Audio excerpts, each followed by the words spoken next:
ক্লাছলৈ স্বাগতম। আজি আমি শিকিম চেপ্টাৰ 3 ৰ কেইটামান এমসিকিউ। ভিডিওটো চাই ভাল পালে এটা লাইক কৰি দিবা আৰু চেনেলটোত নতুন হলে চেনেলটো সাবস্ক্ৰাইব কৰি দিবা। তো আজিৰ ক্লাছটো আমি আৰম্ভ কৰো। আমাক কি কৈছে কোশ্চেন 1ত -4 3 বিন্দুটো কোন চকত আছে? প্ৰথম চক এটো 1 মানে লিখা আছে প্ৰথম চক, এটো দ্বিতীয় চক, এটো তৃতীয় চক, এটো চতুৰ্থ চক। প্ৰথমতে আমি এটো ভালদৰে বুজি লওঁ। ইয়াক কি কয় প্রথম চক, ঠিক আছে? এটুক কি কয় দ্বিতীয় চক, এটুক কয় আমার তৃতীয় চক, এটুক কয় আমার চতুর্থ চক, ঠিক আছে? এটো x অক্ষ, এটুক কয় x ড্যাশ, y ড্যাশ, এটো হবে আমার y অক্ষ। এটো হল আমার মূলবিন্দু। হল আচ্ছা, আমি আরো একটা বস্তু জানি থাও, ইয়াতে আমার x এর মানও প্লাস y এর মানও প্লাস হই থাকে। ইয়াতে কি হয় x এর মান মাইনাস y এর মান প্লাস, ইয়াতে কি হয় x এর মান মাইনাস y এর মানও আমার মাইনাস হতে হয়। এটো আমার কি হয় x এর মান প্লাস y এর মান মাইনাস হতে হয়। এতিয়া তোমালোকে নিজে এইটোৰ ওপৰত যিমান কোশ্চেন আহিব তোমালোকে নিজে সলভ কৰিব পাৰিবা। এটো বুজি লোৱা। প্ৰথমতে x আৰু y দুটাৰ মানে প্লাস হয়। এটো হল x এর মান, প্রথমটো x এর মান, দ্বিতীয়টো কি হয় y এর মান। ইয়াতে আমার x y দুটাই প্লাস, ইয়াতে আমার x কি হয় মাইনাস আর y হল প্লাসৰ। ইয়াতে আমার x y দুটাই মাইনাসত, ইয়াতে কি হবো x প্লাসত হবো কিন্তু আমার y কি হবো মাইনাসত থাকিব, y মাইনাসত থাকিব। প্রথম কোশ্চেনত কৈছে x এর মানটো মাইনাস, মাইনাস কত আছে x এর মান আমার মাইনাস, তার পিছতটো আমার কি দিয়েছে প্লাস, মাইনাস প্লাস কোনটো চক দ্বিতীয় চক, অপশন বি। তার পিছত কৈছে তলৰ কোনটো বিন্দু তৃতীয় চকত অবস্থিত? তৃতীয় চকত কি হ'ব লাগিব x এর মানও মাইনাস y এর মানও মাইনাস। আমি চাম দুটা অপশনে মাইনাস কোড দি আছে। এইটো আচ্ছা, এইটো কোনটো চকত আছে কোৱাচোন? দুটাই প্লাস, প্রথম চকত আছে। এইটো কত আছে? প্রথমটো মাইনাস দ্বিতীয়টো প্লাস, দ্বিতীয় চকত। এইটো কত আছে? প্রথমটো প্লাস তার পিছতটো মাইনাস, চতুর্থ চকত আছে। হ'ব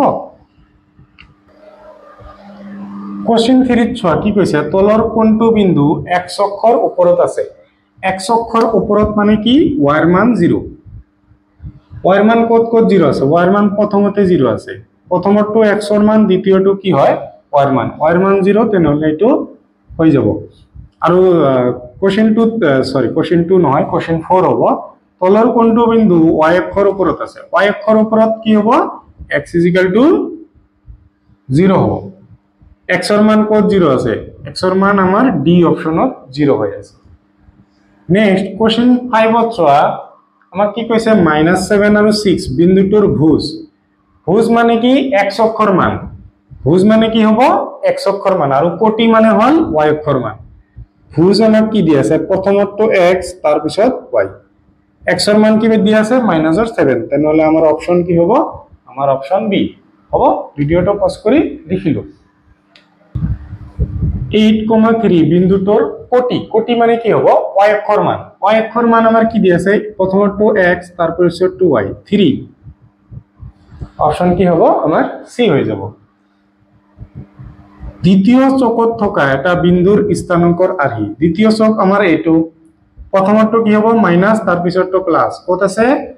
প্রথমটো মাইনাস তার পিছতটো প্লাস, আমার ডি অপশনতে আছে। হ'ব ভিডিওটো পজ কৰি লিখি লোৱা।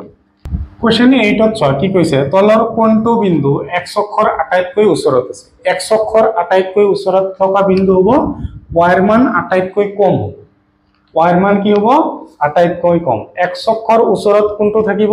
y এর মান আটাইতকৈ কম, কত আছে? এটো 2 3 6 4, আটাইতকৈ সৰু আমাৰ এটো। নেক্সট তলৰ কোনটো বিন্দু y অক্ষৰ আটাইতকৈ ওচৰত হ'ব? y অক্ষৰ আটাইতকৈ ওচৰত কি হ'ব? আমাৰ x এৰ মান আটাইতকৈ সৰু হ'ব লাগিব। ইয়াতে 6 আছে, ইয়াতে 1, ইয়াতে 3 5, 1 এ সৰু হ'ব, অপশন আমাৰ কি হ'ব বি হৈ যাব। ভিডিওটো পজ কৰি লিখি লোৱা। সো কোশ্চেন 4 10 ছোৱা কি দি আছে যিবোৰ বিন্দুৰ ভুজ আৰু কোটি মানে x আৰু y এৰ মান একে, সেইবিলাকৰ কোনটো চকত থাকিব? তাৰ মানে সাপোজ কৈছে x এর মান যদি 3 3 হয় নহলে -3 -3, মানে হলে দুটাই প্লাস থাকিব নহলে দুটাই মাইনাসত থাকিব আৰু মানবিলাকো সেম থাকিব কত হ'ব দুটাই প্লাস আমাৰ প্ৰথম চকত হয় আৰু তৃতীয় চকত হয় ঠিক আছে অপশন কত আছে প্ৰথম আৰু তৃতীয় চক ইয়াতে কৈছে কেৱল প্ৰথম চকতে নাথাকে আমাৰ চতুৰ্থ চকতো থাকে হ'ব ভিডিওটা পজ কৰি লিখি লোৱা আৰু ভিডিওটো চাই ভাল পালে নিজৰ সমনীয়াৰ সৈতে শেয়াৰ কৰি দিবা